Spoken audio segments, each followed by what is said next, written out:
Olá, eu sou a Cris e eu estou aqui para mais uma aula sobre Espiritismo. Na verdade, a nossa 24ª aula. Eu já estou há duas aulas falando com vocês sobre a morte e vai ter mais duas, tá? Essa e mais uma. Nessa, eu vou pegar algumas obras para mostrar para vocês a realidade daquilo que eu estou falando. A morte é um assunto delicado, difícil às vezes até de tratar, e a gente não pode correr o risco de minimizar muito e também não podemos correr o risco de maximizar muito.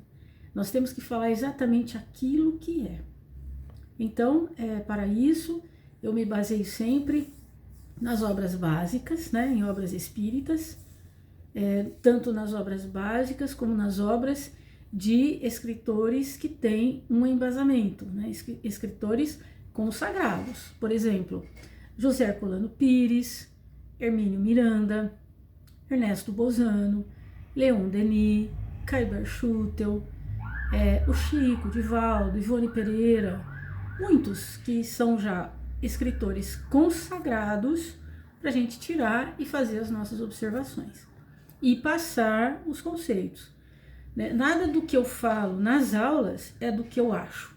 Não, eu nunca falo aquilo que eu acho. Eu sempre falo aquilo que está escrito nas obras e como verdade. Então, continuando a nossa aula sobre a morte, eu quero dizer novamente que a desencarnação é um fenômeno completamente natural e sem sofrimento. No momento da nossa morte, há um desligamento da nossa consciência. Quem já passou por cirurgia, ou quem já fez exames de colonoscopia, de endoscopia, vai saber muito bem o que eu estou dizendo. Quando você vai começar o exame, ou vai começar uma cirurgia, é dado uma anestesia ou uma sedação. Se é um exame, é só uma sedação. Mas mesmo assim, a sedação, você já tem lá a veia que está com o soro, eles colocam o remedinho ali no soro e você tem rapidamente, você tem assim uma sonolência, uma tonturinha e puf, dormiu. E quando você acorda, você já passou pela cirurgia, já passou pelo procedimento e você não viu nada. E muitas vezes, quando eu fiz a endoscopia, por exemplo, quando terminou o exame, a moça me pegou assim pela mão e falou, vamos, e foi me mandando para fora, né? Eu falei, não, calma, eu não fiz o exame ainda, não é para lá? Não, você já fez o exame. Por quê? Porque não vi nada. A morte é assim, gente. A gente não vê nada. Quando acorda, já tá lá no mundo espiritual, já tá lá numa caminha, né? Com pessoas, espíritos ao nosso lado, nos ajudando, né? Em alguns casos. Existem outros casos que já não é bem assim. E por quê? Depende muito do nosso apego à matéria.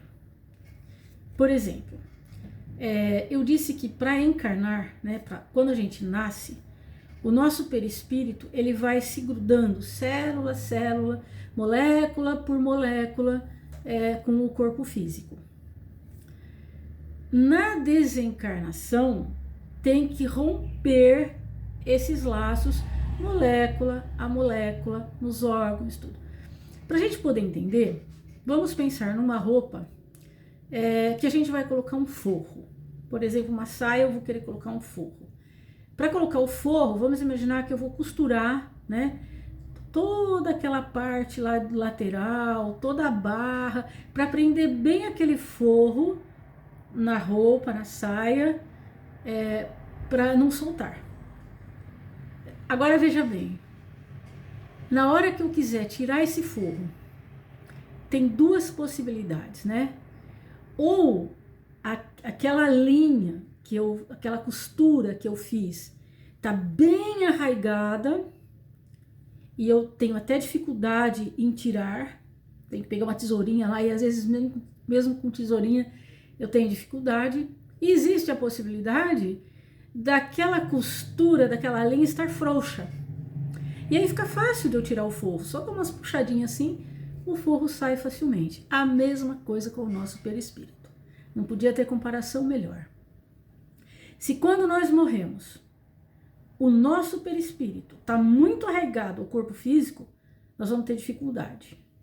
Às vezes, demora dias, meses, anos para fazer todo o desligamento. Porque outra coisa que eu vou dizer a vocês, morte é uma coisa, desencarnação é outra.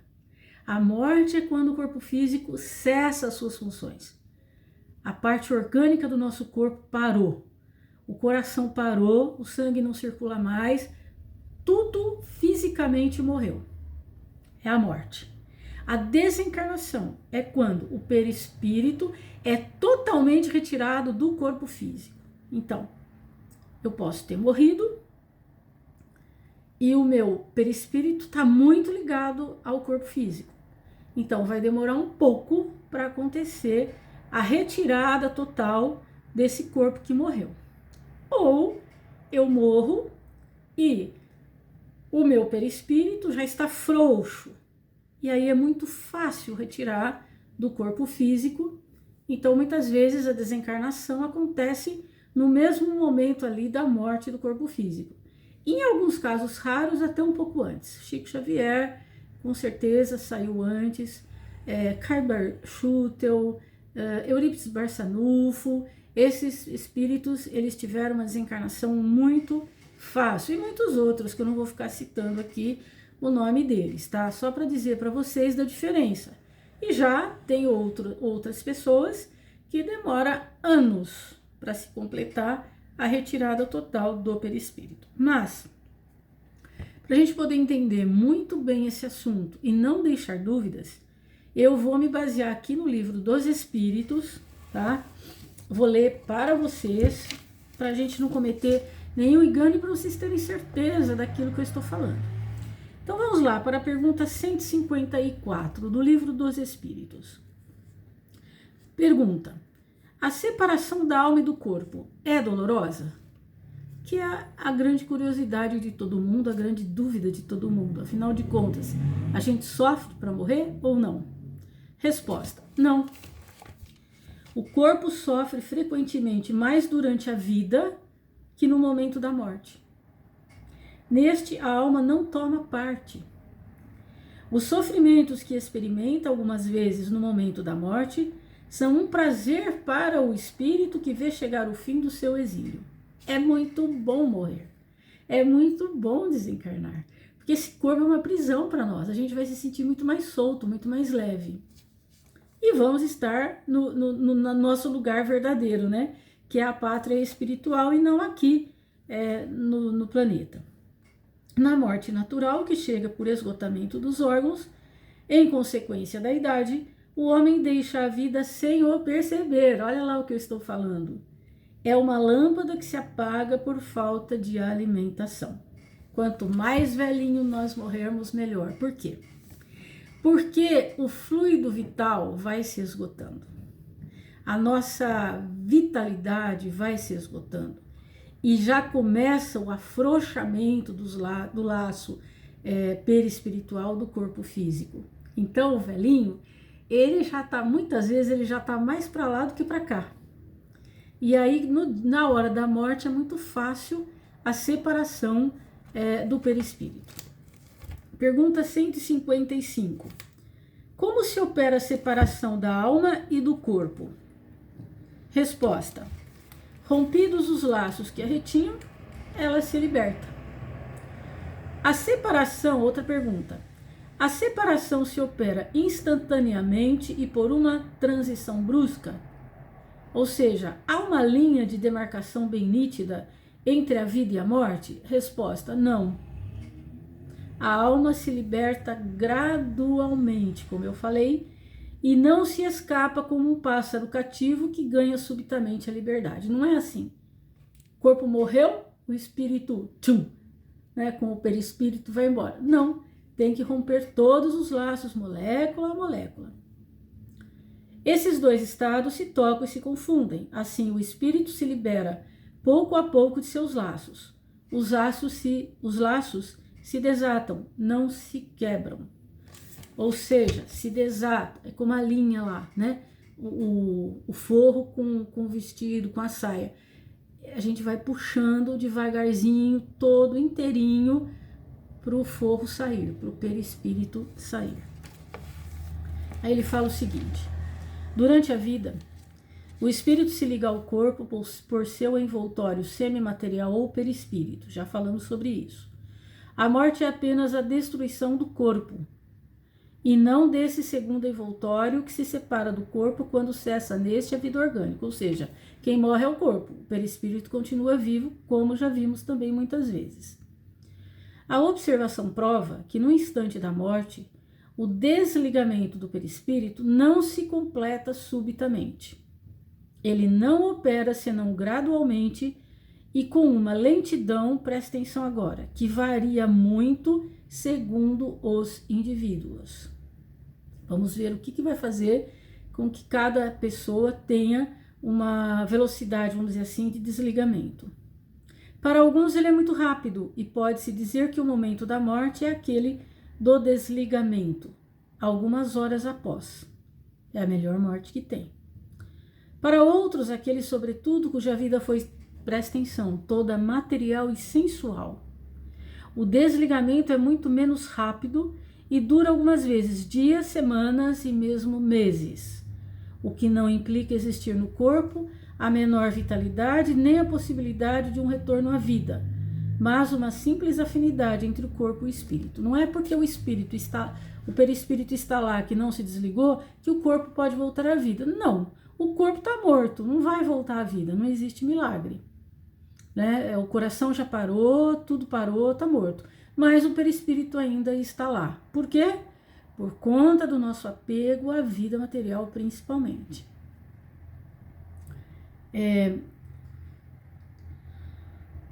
Então afinidade que está sempre em razão da preponderância que durante a vida o espírito deu à matéria. Gente, são dicas que a gente vai tendo de como a gente deve viver para ter uma morte tranquila. Uma vez que nós sabemos que vamos morrer mesmo, certeza absoluta, então vamos fazer o possível para termos uma passagem tranquila. E olha quantas dicas que nós temos, né? Com efeito, é racional conceber que quanto mais um espírito se identifica com a matéria, mais ele sofre ao se separar dela. Gente, mas eu tenho que falar uma coisa também. Muitas pessoas pensam assim, não vou me apegar à matéria, então eu vou me despojar de tudo que eu tenho. Não, não é assim. Tem pessoas que dizem que o dinheiro é maléfico. Não, ele não é maléfico, ele é muito benéfico. O dinheiro faz com que a gente consiga comprar o leite para as crianças, o dinheiro faz com que a gente consiga comprar as nossas roupas, que a gente possa ter uma moradia digna, que a gente tenha as coisas para facilitar a nossa vida. O dinheiro é isso, é para facilitar a nossa vida. Agora, qual é o problema? O problema é o apego que temos a ele. Eu vou dar um exemplo para ficar bem claro o que eu quero dizer. Chico Xavier certa vez ganhou, ele ganhava muitos presentes, mas ele não ficava com nenhum. Ele ganhou um relógio de ouro. E a pessoa passou ali na fila, deu o relógio e ele colocou no bolso. E continuou atendendo as pessoas.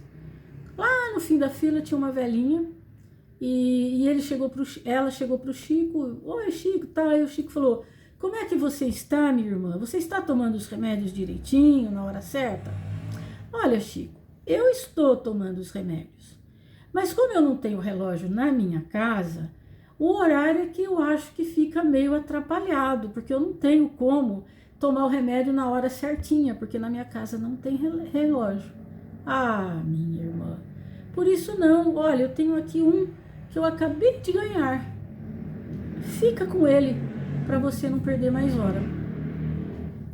Para o Chico, o que é desapego?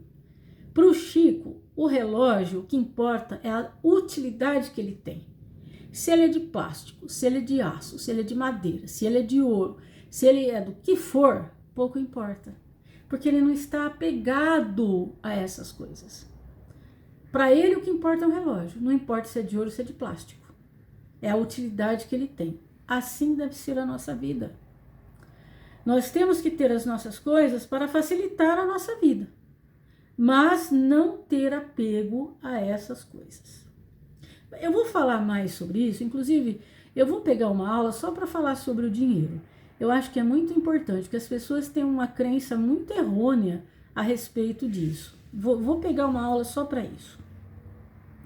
Então, é racional conceber que quanto mais o espírito se identifica com a matéria, mais ele sofre ao se separar dela. Ao passo que a atividade intelectual e moral, a elevação dos pensamentos, operam um começo de libertação mesmo durante a vida do corpo. E quando chega a morte, ela é quase instantânea. Tal é o resultado dos estudos feitos sobre todos os indivíduos observados no momento da morte. Essas observações provam ainda que a afinidade persistente entre a alma e o corpo em certos indivíduos é algumas vezes muito penosa, porque o espírito pode experimentar o horror da decomposição.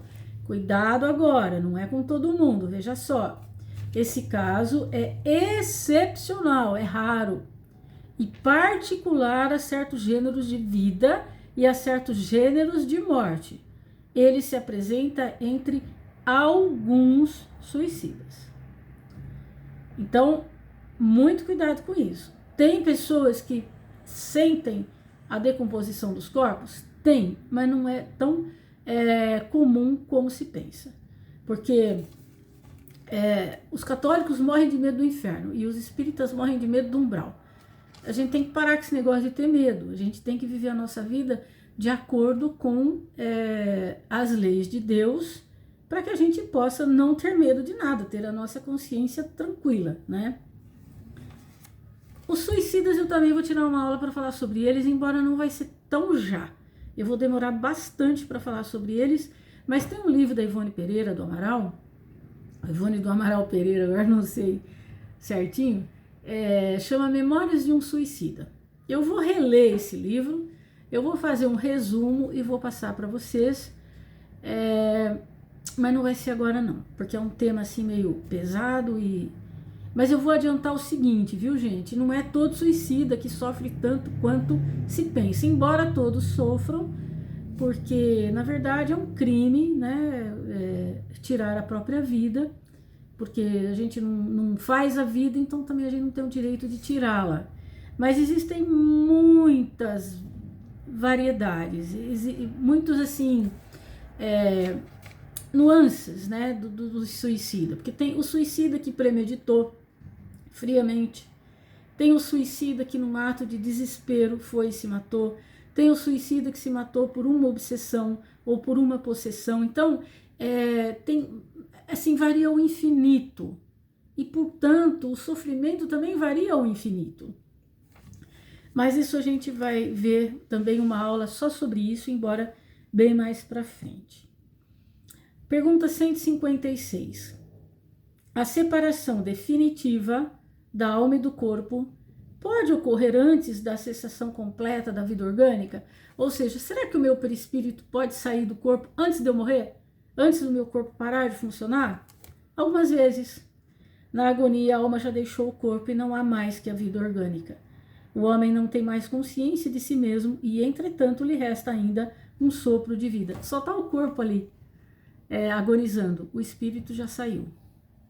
Olha que delícia, hein? Que é isso. O corpo é uma máquina que o coração movimenta. Existe enquanto o coração faz circular o sangue nas veias. E para isso não necessita da alma. Mas assim, né? Vai durar pouco ali. É só na agonia mesmo. Se o espírito saiu, adeus corpo, né? Não tem como. Pergunta 157 diz o seguinte. No momento da morte, a alma tem algumas vezes uma inspiração ou êxtase que lhe faça entrever o mundo que vai entrar? Frequentemente. A alma sente se desatarem os laços que a ligam ao corpo. Então, se eu sou apegado à matéria, eu vou ter resistência, não vou querer deixar sair.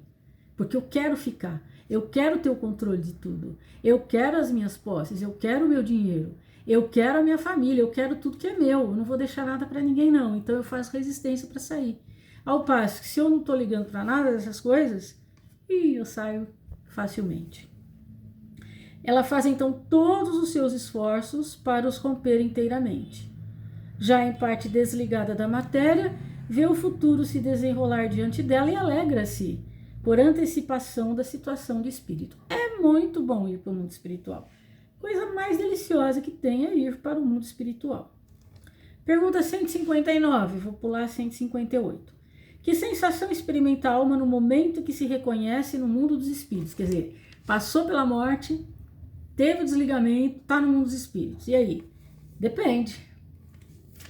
Se fizeste o mal, com o desejo de fazê-lo, no primeiro momento envergonhar-te-ás de tê-lo feito. Para o justo é bem diferente. Ele se sente como aliviado de um grande peso, pois não teme nenhum olhar perquiridor. Última pergunta que eu vou ler aqui do Livro dos Espíritos é a 160, que diz: o espírito reencontra imediatamente aqueles que ele conheceu sobre a terra e que morreram antes dele? Eu falei isso numa aula retrasada. Sim, segundo a afeição que eles tinham e a que tinham por ele. Tá vendo como é bom? Já imaginou você morrer, encontrar lá seus entes queridos que já foram antes de você? Que delícia! Lembra que eu falei que desencarnar é a mesma coisa que encarnar? Quando o nenenzinho chega na maternidade, os familiares não vão todos lá para recebê-lo? Então, quando a gente chega no mundo espiritual também, os familiares vêm nos receber. E que alegria, gente! Já pensou? Rever aqueles familiares que a gente ama, que já estão lá há algum tempo? Que delícia! Frequentemente ele os vem receber em sua volta ao mundo dos espíritos e ajudam a libertá-lo das faixas da matéria. Reencontra também a muitos que havia perdido de vista em sua permanência sobre a Terra. É muito interessante isso, eu não sei se vocês já ouviram, mas é comum. Pessoa que está para morrer, ela fala assim, eu estou vendo meu pai, eu estou vendo meu tio, estou vendo alguém. Isso ajuda, porque como você já está com os laços mais soltos, você tem mais facilidade de ter a evidência. Aí você enxerga um familiar e você quer abraçá-lo. Nessa de você querer ir abraçá-lo, você ajuda a romper os laços. Por isso que aqui está dizendo que frequentemente eles ajudam a libertar o espírito da matéria. Porque você quer ir com eles. Vê aqueles que estão na erraticidade, aqueles que estão encarnados e os vai visitar.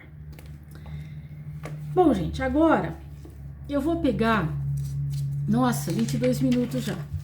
Eu vou pegar o livro O Céu e o Inferno, segunda parte, capítulo 1, que é sobre a passagem. E eu vou ler para vocês o item 4, que diz o seguinte: a extinção, é que é importante a gente saber essas coisas, né? A extinção da vida orgânica provoca a separação da alma e do corpo. Sim, pela ruptura do laço fluídico que os une, já falei. Mas essa separação jamais é brusca, já falei também. O fluido perispiritual se separa pouco a pouco de todos os órgãos, de sorte que a separação não é completa e absoluta, senão quando não reste mais um único átomo do perispírito unido a uma molécula do corpo, já falei também. A desencarnação só está completa quando o perispírito se separa totalmente do corpo físico. A sensação dolorosa que a alma sente nesse momento está em razão da soma dos pontos de contato que existem entre o corpo e o perispírito. Quer dizer, se tem muitos pontos ainda de contato, vai demorar algum tempo para ter o desligamento, aí a alma pode sofrer um pouquinho assim de perturbaçãozinha, né? E da maior ou menor dificuldade e lentidão que apresente a separação. Não é preciso, pois, dissimular-se que, segundo as circunstâncias, a morte pode ser mais ou menos penosa. São essas diferentes circunstâncias que iremos examinar. Item 5. Coloquemos primeiro como princípio os 4 casos seguintes, ou seja, 4 casos que podem acontecer no momento da nossa morte, mas com variações, né, gente? Não é assim, ou é esse, ou é esse, ou é esse, ou é esse. Não, tem esse, tem vários até chegar a esse, né? Então, vamos lá. Primeiro, se no momento da extinção da vida orgânica, o desligamento do perispírito estivesse completamente operado, a alma não sentiria absolutamente nada. Devemos viver para que aconteça isso conosco. Devemos viver uma vida mais digna possível para que a gente possa nos libertar da matéria antes do corpo físico morrer ou ao mesmo tempo, ou poucas horas depois, que seja, também é bom. Segundo, se nesse momento a coesão dos dois elementos está com toda a sua força, produz-se uma espécie de dilaceramento que reage dolorosamente sobre a alma. Se na hora da minha morte o meu perispírito está muito arraigado ao corpo físico, eu vou ter uma sensação não muito boa, porque vai demorar esse desligamento. Terceiro, se a coesão é fraca, a separação é fácil e se opera sem abalo. Devemos lutar para que aconteça isso. Quarto, se depois da cessação completa da vida orgânica existem ainda numerosos pontos de contato entre o corpo e o perispírito, ou seja, morreu o corpo, mas ainda tem muito contato, a alma poderá sentir os efeitos da decomposição do corpo até que o laço esteja inteiramente rompido, mas isso lá no Livro dos Espíritos explicou muito bem que não é tão comum acontecer isso, mas acontece. Agora prestem bastante atenção nesse parágrafo. Disso resulta, olha só que ensinamento importante, que o sofrimento que acompanha a morte está subordinado à força de aderência que une o corpo e o perispírito. Que tudo o que pode ajudar na diminuição dessa força e na rapidez do desligamento torna a passagem menos penosa. Enfim, que se o desligamento se opera sem nenhuma dificuldade, a alma não sente nenhuma sensação desagradável. Vou repetir só um pedacinho. Ele diz assim, ó, tudo que pode ajudar na diminuição dessa força. O que pode ajudar na diminuição da coesão do meu espírito com o meu perispírito? Por exemplo, o hábito da oração. Se eu sou uma pessoa que estou sempre orando, todos os dias pelo menos, elevo o meu pensamento a Deus, eu já estou tendo uma vida um pouco mais espiritualizada do que materializada, que eu estou tentando já me comunicar com os espíritos. Então já é uma ajuda muito grande que eu recebo. O desligamento da matéria, né, que é o desapego da matéria, que eu já falei. É muito fácil a gente fazer esse teste. Imaginem, por exemplo, uma pessoa, um ladrão entrando na sua casa ou te assaltando na rua, te levando o teu celular, te levando sua carteira, teus documentos e tudo. Quanto de desespero você vai ter perdendo o seu celular? Ou na sua casa, perdendo as suas joias, ou perdendo aquilo que você dá valor, não importa o que seja. Agora, imagine a morte chegando e tirando você de tudo, absolutamente tudo o que você tem. Tudo que você dá valor, suas coisas materiais, as pessoas. Faça esse teste e veja o quão apegado você ainda está. Se estiver muito apegado, começa a praticar o desapego. Não ter vícios é uma coisa também muito importante, porque depois que a gente morre, a nossa vontade vai continuar, né? Falei rapidamente isso naquela aula sobre os copos que andam, né? Dos vícios. Então, ter muito cuidado também. Gente, o perdão é muito importante também. Eu vou dar uma aula também sobre isso, porque as pessoas pensam que o perdão está ajudando a pessoa que me ofendeu. Não, muito pelo contrário.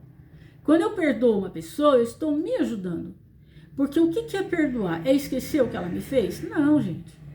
Isso está no cérebro físico, não vou esquecer. Eu posso até não ter tanta lembrança, não saber mais os detalhes, mas o perdão não significa esquecer. Eu posso lembrar do que a pessoa me fez, mas perdoar. Por que é importante? Porque quando eu perdoo, significa que eu não estou dando mais valor àquilo. E se eu não estou dando mais valor àquilo, o vínculo que eu tinha com essa pessoa se rompe. Enquanto eu tenho mágoa, enquanto eu não perdoo, enquanto eu tenho rancor, eu estou ligada vibratoriamente a essa pessoa. Agora, quando eu perdoo, eu me desvinculo e sou livre para ser feliz. O perdão é uma corrente que nos prende à pessoa que nos ofendeu. o não perdão, né? Porque o perdão não. O perdão, ele desata aquele vínculo, aquele nó que me ligava àquela pessoa. Eu até posso falar, a pessoa me fez tal coisa, tal coisa, tal coisa. Não senti nada no meu coração, só lembro. Então eu perdoei. E isso é muito importante na vida da gente, né? Jesus já falava. Fazer o bem é muito importante. Não basta não fazer o mal, tá? A pessoa fala, não faço mal para ninguém, tô bem. Não, não tá não. Você tem que fazer o bem. Procurar a paz, a tranquilidade, ter a consciência tranquila. Que é coisa melhor do que ter a consciência tranquila? Você saber que você fez tudo o que você podia ter feito, você cumpriu com seus deveres, todos, os deveres profissionais, os deveres com a família, os deveres com você mesmo, os deveres com o seu próximo. Você está com a sua consciência tranquila. Ter em mente a brevidade da vida. Tem pessoas que não conseguem falar sobre a morte. É um erro. Eu falava muito com os meus pais sobre a morte. E é uma preparação que você faz com as pessoas e com você mesma, porque ela vai chegar, gente. Então, não adianta fugir dela. Não adianta querer nem conversar. Não, vamos encarar frente a frente. A morte não é o bicho de 7 cabeças que a gente pensa. É uma libertação. Trabalhar pela nossa depuração, né? Reconhece-se o verdadeiro espírita pelo esforço que faz para se transformar moralmente.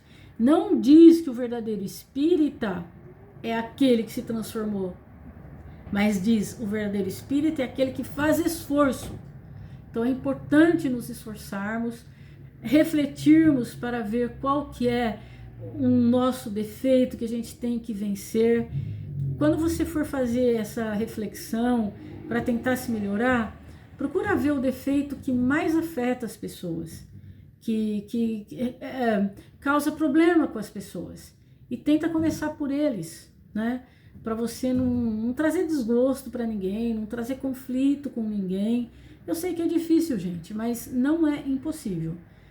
Fazendo esforço, a Joana de Ângeles diz que quando a espiritualidade percebe um pequenino esforço que a pessoa tem para se melhorar, eles vêm em nosso socorro nos ajudar e nos dar forças.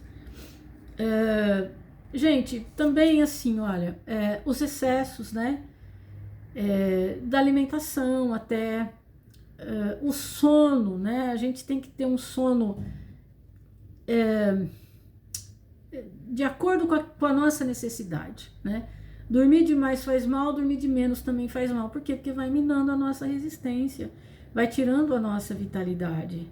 E a gente tem que ter a vitalidade para viver aqueles tantos anos que estava programado para vivermos, porque temos as coisas que a gente tem que fazer, as nossas missões.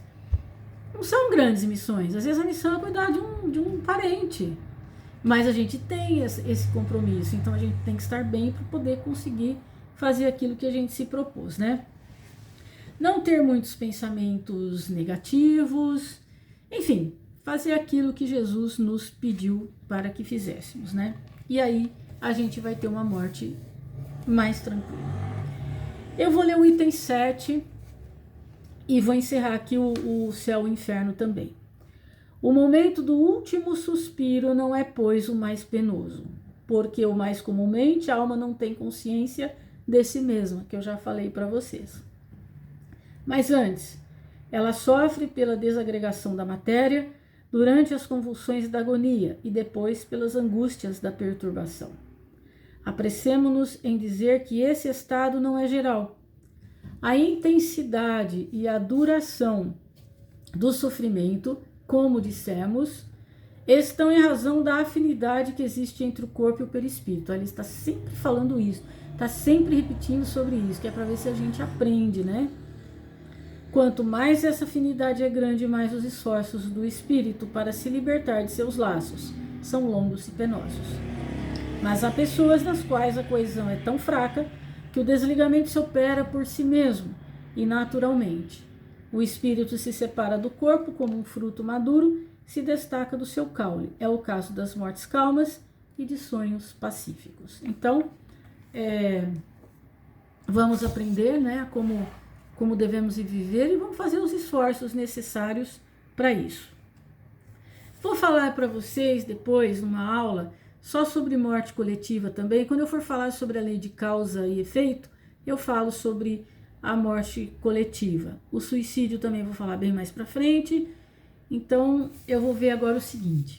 O Chico, ele participou de 2 pinga-fogo. O que é o pinga-fogo? Ele foi até a televisão e fizeram perguntas para ele ao vivo e ele respondia a essas questões. Ele participou de 2. No segundo pinga-fogo, eu vou ler para vocês, uma pessoa fez a seguinte pergunta para ele. Quem fez essa pessoa mora em Uberlândia, é a doutora Ruth de Assis, professora de Direito Internacional Público da Faculdade de Direito da Universidade lá de Uberlândia. Ela fala o seguinte para o Chico. O homem teme a morte, porque julga o fim de tudo. Mas para o Espiritismo, a morte é o renascimento. Como devemos agir para conseguirmos uma morte suave e tranquila? Gente, olha só que pergunta. O que a gente tem que fazer para termos uma morte suave e tranquila, que deve ser o nosso maior objetivo, né? Chico responde, olha só. O Espiritismo não oferece a solução do problema como novidade, ou seja, não é ele que vai ser o primeiro a dizer isso. Quem que já tinha falado isso? Olha, porque o Evangelho de Nosso Senhor Jesus Cristo é um hino à imortalidade da alma, e ele próprio nos deu o quadro inesquecível de sua própria ressurreição. Ou seja, o Evangelho inteirinho diz, né, que nós somos imortais, a gente não vai morrer. E ele mesmo deu a prova com a sua ressurreição, né? Ele morreu, mas ele reapareceu para os apóstolos, lembra? No caminho de Emaús e também depois em outras situações. Ele continua. A morte suave, que é o que a moça perguntou, do ponto de vista de continuidade de paz para além desta vida, se deve à consciência tranquila. Cumpramos os nossos deveres, compreendendo que a nossa responsabilidade tem o tamanho do nosso conhecimento. A quem muito é dado, muito será pedido, né? Cumpramos as nossas obrigações e a morte será sempre uma passagem para uma vida melhor. E gente, a morte é muito bom para nós, a gente está aqui só de passagem. Nós viemos aqui apenas para ressarcir débitos que a gente tem e para evoluirmos, para a gente poder ser pessoas melhores. Então a morte é muito bom, a gente vai voltar para o lugar que a gente saiu.